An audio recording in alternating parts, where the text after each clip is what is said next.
listening to your zodiac signs daily predictions for today, Friday, April 18, 2025. Wá gbọ́ ṣíṣe àti máṣe tòní gẹ́gẹ́ bí irúfẹ́ ìràwọ̀ tí ò ń lò.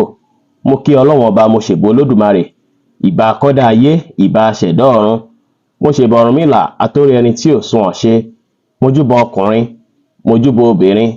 Mo kí gbogbo ojú tó ń wò mí níbikíbi tí ẹ ti ń gbọ́ mi káàkiri àgbáńlá ayé. Èyí ni ìwádìí ojoojúmọ́ fún gbogbo ìràwọ̀ pátá àti ṣíṣe àti máṣe fún gbogbo ìràwọ̀ pátá ti tòní, tí ń ṣe ọjọ́ Friday, April 18 ọdún 2025 tí a wà nú ẹ̀ yìí. Ẹ̀yin tẹ́ ń wò mí pátá, ẹ dákun ẹ dábọ̀ ẹ bá ń share fídíò yìí kó kárí ilé kó kárí oko, kó lè jẹ́ òòlò àti àǹfààní fún ọ̀pọ̀lọpọ̀ ènìyàn. Kí ẹ sì má gbàgbé láti follow, kí ẹ sì subscribe kẹ́ lè pẹ̀lú àwọn tá máa jàǹfààní onírúurú fídíò tá à ń fi léde lójoojúmọ́ fún ìdàgbàsókè ìjọmọ ènìyàn. Bẹ́ẹ̀ sì lẹ́yìn tẹ́ fẹ́ ṣèwádìí onírúurú láǹfààní láti kàn sí wa ní WhatsApp 09033897161. Ẹ̀yin tẹ́ ń lò ràwọ̀ iná tó kanranyan Aries, ẹ̀yin tàbí láàrin March 21 sí April 20. Ó ṣeéṣe kí stress fẹ́ pọ̀ díẹ̀ fún yín o, tó sì jẹ́ pé àwọn tó jẹ́ mọ̀lẹ́bí wọn lè fẹ́ nílò ìrànlọ́wọ́ yín tàbí àtọ́nà yín lọ́jọ́ tòní lórí kankan. Ṣùgbọ́n lọ́jọ́ tòní ẹ rí dájú pé ẹ gbájúmọ́ nǹkan tó yẹ kẹ́ gbájúmọ́ ní àsìkò tó tọ́ àtàsìkò tó yẹ. Ẹ ṣe àwọn nǹkan tó yẹ kẹ́ ṣe lásìkò, kẹ́ tẹpá mọ́ṣẹ́ pàápàá ní ààyè iṣẹ́, látàrí pé títẹpá mọ́ṣẹ́ yín lè ní ó máa bí ire fún yín. Ẹ má kánjú ju bó ṣe yẹ lọ lórí ohunkóhun. Ẹ gbà láfíà láàyè, kẹ́ sì ṣe nǹkan yín létòlétò lọ́jọ́ tòní. Aago 10 láàárọ̀ sí aago 11 láàárọ̀ ní àkókò èyí tó dára jù fún yín láti fi ṣe ohun tó ṣe kókó, tó ṣe pàtàkì jù nínú ìgbésí ayé yín lónìí, tí kọ́lọ̀ márùn sì jẹ́ kọ́lọ̀ èyí tó dára jù fún yín láti wọ̀ láṣọ ní ọjọ́ tòní. Ẹ̀yin tẹ́ ń lò ràwọ̀ erùpẹ̀ alámọ̀ Taurus, ẹ̀yin tàbí láàrin April 21 sí May 20 lè ní ìgboyà tó pọ̀ máa wà fún yín, kẹ́ wá lò lọ́nà tó máa gbà ràn yín lọ́wọ́. Ẹ sì máa rí èrè ń jẹ lórí ohunkóhun tí ẹ bá fi ìgboyà ṣe lọ́jọ́ tòní. Lọ́jọ́ tòní ó ṣeéṣe kí ẹ rí àwọn opportunity kọ̀ọ̀kan lọ́tùn lósì tí yẹn máa ràn yín lọ́wọ́ láti ní ìdàgbàsókè. Ẹ tẹpá mọ́ṣẹ́, kẹ́ rẹra yín lẹ̀, kí ẹ ṣe nǹkan yín létòlétò, kí ẹ sì gbìyànjú láti plan lórí nǹkan tuntun tó tún máa mú kí ìgbésí ayé yín tún dára sí, kí ẹ sì bẹ̀ sí iṣẹ́ lé lórí lénìí. Aago 2 ní ọ̀sán sí aago 3 ní ọ̀sán ní àkókò èyí tó dára jù fún yín láti fi ṣe ohun tó ṣe kókó, bó ṣe pàtàkì jù nínú ìgbésí ayé yín lónìí, tí kọ́lọ̀ white sì jẹ́ kọ́lọ̀ èyí tó dára jù fún yín láti wọ̀ láṣọ ní ọjọ́ tòní. Ẹ̀yin tẹ́ ń lò ràwọ̀ afẹ́fẹ́ aláwàdà Gemini, ẹ̀yin tàbí láàrin May 21 sí June 21 lénìí ẹ máa fẹ́ busy lórí àwọn kan bí iṣẹ́ ilé lọ́jọ́ tòní, lẹ́sì máa ní okun àtagbára láti fi mójútó. Lénìí gẹ́gẹ́ dájú pé ẹ balance ọ̀rọ̀ iṣẹ́ àti ọ̀rọ̀ ilé. Ìyẹn máa jẹ́ kí ọjọ́ tòní lọ bó ṣe yẹ kó lọ. Gbogbo nǹkan tó bá dàbí situation èyíkéyìí tó bá jẹyọ ẹ lè yanjú rẹ̀. Ẹ má ṣàṣejù lórí ohunkóhun. Ẹ tẹpá mọ́ṣẹ́ lénìí, kẹ́ sì fọgbọ́n àtòyè tọ́lọ́run fún yín ṣe ohunkóhun tí ẹ bá ṣe lọ́jọ́ tòní pẹ̀lú. Aago 6 kù ìṣẹ́jú 15 ní ìrọ̀lẹ́ sí aago 7 àṣálẹ́ kù ìṣẹ́jú 15 ní àkókò èyí tó dára jù fún yín láti fi ṣe ohun tó ṣe kókó, tó ṣe pàtàkì jù nínú ìgbésí ayé yín lónìí, tí kọ́lọ̀ yẹ́lò sì jẹ́ kọ́lọ̀ èyí tó dára jù fún yín láti wọ̀ láṣọ ní ọjọ́ tòní.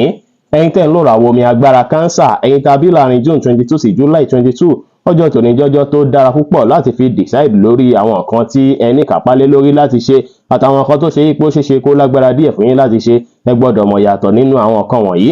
Ìyẹn máa ràn yín lọ́wọ́ láti lè gbé ìgbésẹ̀ àbí pinnu lórí nǹkan kan nínú ìgbésí ayé yín ní ìrọ̀rùn. Lénìí iṣu èyíkéyìí tó bá jẹyọ, kẹ́ rí dájú pé ẹ fi ìfọ̀kànbalẹ̀ àti ẹ̀lẹ̀ kẹ́ fi mójútó, kẹ́ fi yanjú rẹ̀. Ẹ ní ìrètí pé gbogbo nǹkan ti dára, kí ẹ ní ìgbàgbọ́ ní kíkún nínú ara yín lónìí. Ẹ free mind yín, kẹ́ jẹ́ kára yín yá gágá. Ẹ má wà finú tọ́yàn rárá, ẹ má gbára léèyàn rárá, kí ẹ sì má ṣe ohun tó lágbára jẹ̀mí lọ lọ́jọ́ tòní.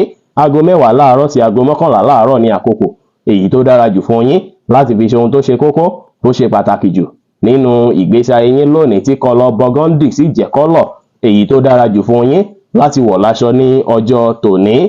Ẹ̀yin tẹ́ ń lò ràwọ̀ iná tó gbóná riri Leo, ẹ̀yin tàbí láàrin July 23 sí August 22, ọ̀pọ̀ yín ó ṣeéṣe kí ẹ feel very comfortable lénìí, kọ́kàn yín sì balẹ̀ pẹ̀sẹ̀. Ó ṣeéṣe kí ẹ rí àwọn kankan tó ṣe pé ẹ ti sọnù láti jọ́ mẹ́ta, kẹ́kọ̀ọ́ dédé rí lójijì lọ́jọ́ tòní, tí ẹ sì máa jẹ́ surprise fún yín, tá sì jẹ́ kọ́jọ́ tòní tún dára.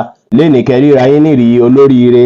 Bẹ́ẹ̀ sì ni tẹ́ bá ríra yín bẹ́ẹ̀, gbogbo nǹkan kíkan tí ẹ bá ṣe lénìí ajá ṣàṣeyọrí fún yín.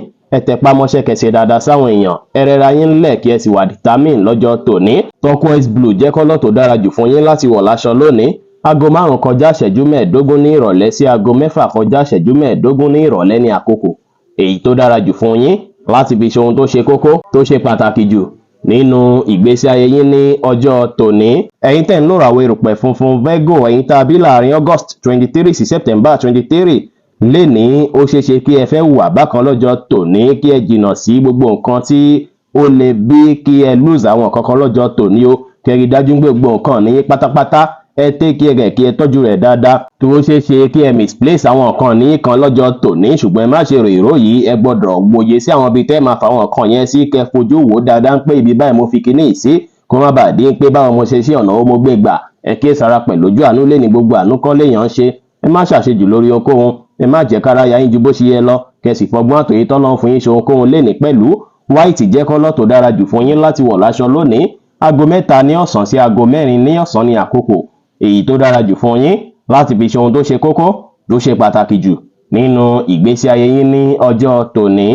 Ẹ̀yin tẹ́ ń lò ràwọ̀ afẹ́fẹ́ márìmífín Libra, ẹ̀yin tá a bí láàrin September 24 sí October 23 lọ́jọ́ tòní. Ọjọ́ tòní máa jọ́jọ́ tó dára fún yín. Àwọn tó jẹ́ olólùfẹ́ yín wọ́n á dúró tì yín, wọ́n á ṣe dáadáa sí yín, bẹ́ẹ̀ sì làwọn mọ̀lẹ́bí náà support yín lọ́jọ́ tòní. Lénìí ọkàn yín máa balẹ̀ pẹ̀sẹ̀, ó sì ṣeéṣe kí ẹ gbọ́rò yín ayọ̀ kan látọ̀dọ̀ ènìyàn kan tí ẹ nífẹ̀ẹ́ sí. Ẹ wá tẹpá mọ́ṣẹ́ lénìí, ẹ rẹra yín lẹ̀ kẹ́ ṣe dáadáa sáwọn èèyàn. Gbogbo àkókò tá máa mú lẹ́yìn aago 4 ìrọ̀lẹ́ lákòókò tó dára jù fún yín láti fi ṣe ohun tó ṣe kókó tó ṣe pàtàkì jù nínú ìgbésí ayé yín lónìí, tí kọ́lọ̀ olive green sì jẹ́ kọ́lọ̀ èyí tó dára jù fún yín láti wọ̀ láṣọ ní ọjọ́ tòní. Ẹ̀yin tẹ́ ń lò ràwọ̀ omi tútù Scorpio, ẹ̀yin tá a bí láàrin October 24 sí November 22, ó ṣeéṣe kí ẹ fẹ́ dédé bínú lọ́jọ́ tòní. Ẹ kíyèsára, ẹ wòye sí àwọn nǹkan tí ó lè mú kí ẹ fẹ́ bínú tàbí kí ẹ fẹ́ sọ̀rọ̀ tí ó tọ́ ní àwùjọ àwọn tó ṣe pé wọ́n jẹ́ àwọn tí ẹ nífẹ̀ẹ́ sí dáadáa lénìí. Kẹ́ rí dájú pé ẹ wòye sí mọ̀lára yín, kẹ́ má jẹ́ kó lágbára jù yín lọ. Tẹ́ bá lè mọ́kàn balẹ̀, gbogbo nǹkan tó dàbí ìṣòro pátá ló máa yanjú. Tó bá ṣe pé ẹ wá fẹ́ lọ sí àpéjọpọ̀ kan ní alẹ́, kí ẹ rí dájú pé ẹ wà very quiet and calm, kẹ́ má wulẹ̀ stress ara yín ju bó ṣe yẹ lọ níbi ibẹ̀ lénìí. Kí ẹ rí dájú pé ẹ mú sùúrù lò lórí ohunkóhun, kẹ́ gbà láfíà láàyè, ẹ má kanra mẹ́nikẹ́ni lénìí. Ẹ tẹpá mọ́ṣẹ́ kẹ́ sì ṣe dáadáa sáwọn èèyàn lénìí pẹ̀lú.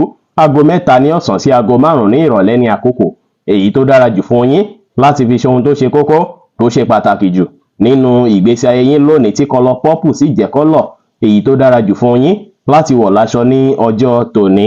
Ẹ̀yin tẹ́ ń lò ràwọ̀ inú àtùpà Sagittarius, ẹ̀yin tá a bí láàrin November 23 sí December 22, lénìí kí ẹ wòye sí àyíká yín dáadáa lọ́jọ́ tòní. Kẹ́ wòye sọ́nà tẹ́ tún lè gbà láti fi jẹ́ kí bẹ́ẹ̀ tún dùn rí lójú. Ẹ wòye sí nǹkan tuntun tẹ́ lè ṣe láti jẹ́ kí bẹ́ẹ̀ tún dára, táwọn àlejò máa tún wò pé inú ilé ẹ tún ti yàtọ̀ o. Lénìí kò dára kí ẹ sùn láì tọ́nà sùn, lénìí kò sì dára kí ẹ waṣọ dúdú birimù látòkè délẹ̀. Ó dára kí ẹ rẹra yín lẹ̀ kẹ́ ṣe dáadáa sáwọn èèyàn, ó sì dára kẹ́ pa àwọn àṣírí yín mọ́ lọ́jọ́ tòní. Aago 2 ní ọ̀sán sí aago 4 ní ọ̀sán ní àkókò èyí tó dára jù fún yín láti fi ṣe ohun tó ṣe kókó tó ṣe pàtàkì jù nínú ìgbésí ayé yín lónìí, tí kọ́lọ̀ white sì jẹ́ kọ́lọ̀ èyí tó dára jù fún yín láti wọ̀ láṣọ ní ọjọ́ tòní. Ẹ̀yin tẹ́ ń lò ràwọ̀ èrùpẹ̀ eléruku Capricorn, ẹ̀yin tá a bí láàrin December 23 sí January 19, ó ṣeéṣe kí ẹ face àwọn financial challenges kékèké lọ́jọ́ tòní. Pẹ̀lú bí ẹ ṣe ń tiraka tó, ṣeéṣe kí ẹ má láǹfààní láti lè save owó dáadáa. Ẹ wá relax, kí ẹ rí dájú pé ẹ mọ́kàn balẹ̀ látàrí pé àwọn nǹkan tó ń ṣẹlẹ̀ yà tó yí padà, tọkàn yín sì máa balẹ̀ pẹ̀sẹ̀. Tẹ́ máa tún ní okun àtagbára dáadáa pẹ̀lú. Ẹ control emotion yín, kẹ́ jẹ́ kí ọkàn yín balẹ̀ pẹ̀sẹ̀ láti borí gbogbo nǹkan wọ̀nyí. Ẹ mọ́kàn balẹ̀, kẹ́ báwọn èèyàn sọ̀rọ̀ pẹ̀lú ìfẹ́. Ẹ má ṣe rìn ìrù rárá lénìí, ṣùgbọ́n ẹ fi ìgboyà ṣe ohunkóhun tẹ́ bá ṣe lénìí. Aago 3 ní ọ̀sán sí aago 4 ní ọ̀sán ní àkókò. Aago 3 ní ọ̀sán sí aago 4 kọjá 30 ìṣẹ́jú ní ìrọ̀lẹ́ ní àkókò èyí tó dára jù fún yín láti fi ṣe ohun tó ṣe kókó tó ṣe pàtàkì jù nínú ìgbésí ayé yín lónìí, tí kọ́lọ̀ violet sì jẹ́ kọ́lọ̀ èyí tó dára jù fún yín láti wọ̀ láṣọ ní ọjọ́ tòní. Ẹ̀yin tẹ́ ń lò ràwọ̀ afẹ́fẹ́ oníbínú Aquarius, ẹ̀yin tá a bí láàrin January 20 sí February 19, kí ni nǹkan tẹ́ ń fẹ́ fún ìgbésí ayé yín láti jẹ́ kí ìgbésí ayé yín dára? Ẹ wòye sí gbogbo ẹ̀ lọ́kọ̀ọ̀kan èjèèjì. Akitiyan tí ẹ bá ṣe lọ́jọ́ tòní láti rí dájú pé gbogbo nǹkan tí ẹ ń fẹ́ yìí ó tó yín lọ́wọ́, á ràn yín lọ́wọ́ púpọ̀ lọ́jọ́ tòní, tó sì jẹ́ pé lọ́jọ́ iwájú gbogbo nǹkan tẹ́ ń lé pátá ó ṣeéṣe kó bọ́ sí fún yín. Bẹ́ẹ̀ sì ni àwọn nǹkan tí ẹ ṣe lọ́jọ́ tòní á jẹ́ èyí tó ṣe pé á bí kí ìbáṣepọ̀ yín àti àwọn alábàáṣe yín kí ó túbọ̀ dánmọ́rán dáadáa, tọkàn sì máa tún balẹ̀ pẹ̀sẹ̀. Ẹ gbájúmọ́ ṣẹ́tọ̀ ilé ìróge gbámú lọ́jọ́ tòní. Ẹ ṣe dáadáa sáwọn èèyàn, kí ẹ free mind yín, kí ẹ sì jẹ́ kára yín yá gágá lénìí. Aago 4 kù ìṣẹ́jú 15 lọ́sàn-án sí aago 5 kọjá ìṣẹ́jú 15 ní ìrọ̀lẹ́ ní àkókò èyí tó dára jù fún yín láti fi ṣe ohun tó ṣe kókó tó ṣe pàtàkì jù nínú ìgbésí ayé yín lónìí, tí kọ́lọ̀ lavender sì jẹ́ kọ́lọ̀ èyí tó dára jù fún yín láti wọ̀ láṣọ ní ọjọ́ tòní. Ẹ̀yin tẹ́ ń lò ràwọ̀ omi tí kì í ru Pisces, ẹ̀yin tá a bí láàrin February 20 sí March 20, àwọn nǹkan dáadáa máa wáyé fún yín lọ́jọ́ tòní. Ẹ máa ní ìgboyà púpọ̀ nínú ara yín, bẹ́ẹ̀ sì ni ẹ máa láǹfààní láti lè control emotion yín lórí ohunkóhun lénìí.